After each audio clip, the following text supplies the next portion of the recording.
আসসালামু আলাইকুম রহমতুল্লাহি আবরকাত। আমি গতকাল একটা ভিডিও আপলোড করছিলাম ফেসবুকে, ইউটিউবে।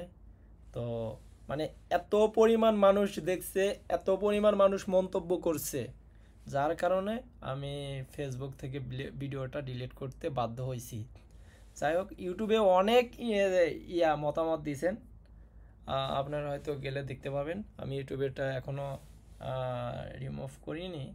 তো এখন বিষয় হচ্ছে, আমি কি বলছিলাম, আমি শুধু বাস্তবতাটা, জাপানে কি এখন বর্তমানে পরিস্থিতি, সেটাই আমি সবার সাথে শেয়ার করছি। আর যে ভদ্রলোকরা স্টুডেন্ট বিষয়ে আছে, সেই ভদ্রলোকগারে জাগা মতো লেগে গেছে। আসলে যাদের সাথে এই বিষয়গুলো কমন পড়ছে তাদের একটু লাগছে, এটা লাগাটাই স্বাভাবিক। আমি কি বলছিলাম এখন আপনাদের বলি। যারা মধ্যবিত্ত ফ্যামিলির আছে, তারা আসলে সত্যিকারে জাপানে স্টুডেন্ট বিষয়ে আসলে বিপদে পড়ে, এটা বাস্তব। দেখেন ভাই, জাপানে আসতে অলমোস্ট 15 থেকে 17 লক্ষ টাকার মতো লাগে। সাধারণত 15 লাখ টাকা এজেন্সি বাবদ এইভাবে টিউশন ফি দিয়ে লেগে যায়, আর 1-1.5 লাখ টাকা ভাষা শিখতে লেগে যায়, অলমোস্ট 15-16 লাখ টাকায় লেগে যায়। তো এটা তারপরে মানে এই টাকাটা খরচ করার পরে সে মানে সে কি শিওর মানে তার পরের মাস থেকে, মানে জাপানে আসার পরের মাস থেকে 2-4-6 মাস পরের থেকে দেশে টাকাটা পাঠাতে পারবে? ভাই, আমার কাছে প্রতি সপ্তাহে 2 থেকে 3টা 4টা 5টা এরকম কল আসে। ভাই, আপনার যদি পরিচিত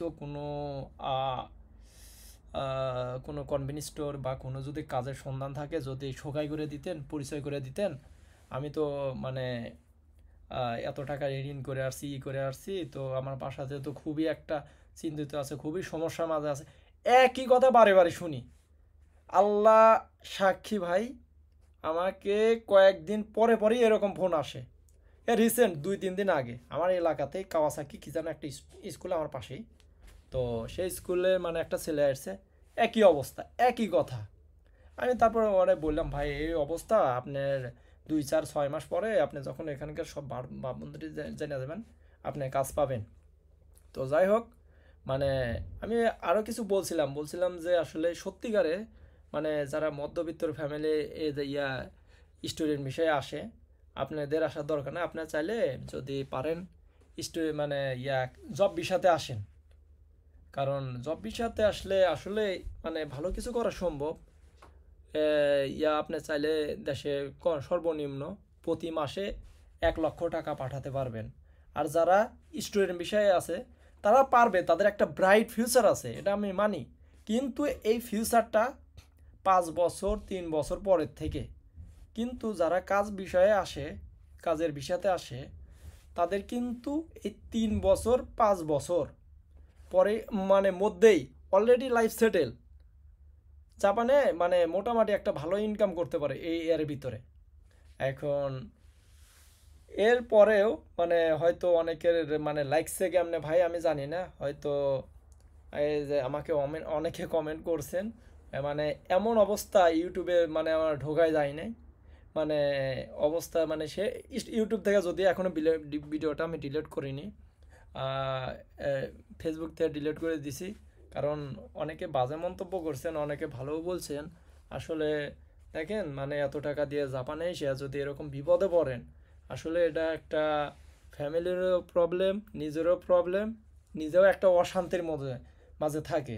তাই অনেকে আমাকে ফোন দেয়, মানে মেসেজ দেয়, বলে আমি ভাই এই কাজ টাজ নিয়ে ব্যস্ত থাকি, এগুলা নিয়ে কাউকে ভাবাভাবি সময় নাই।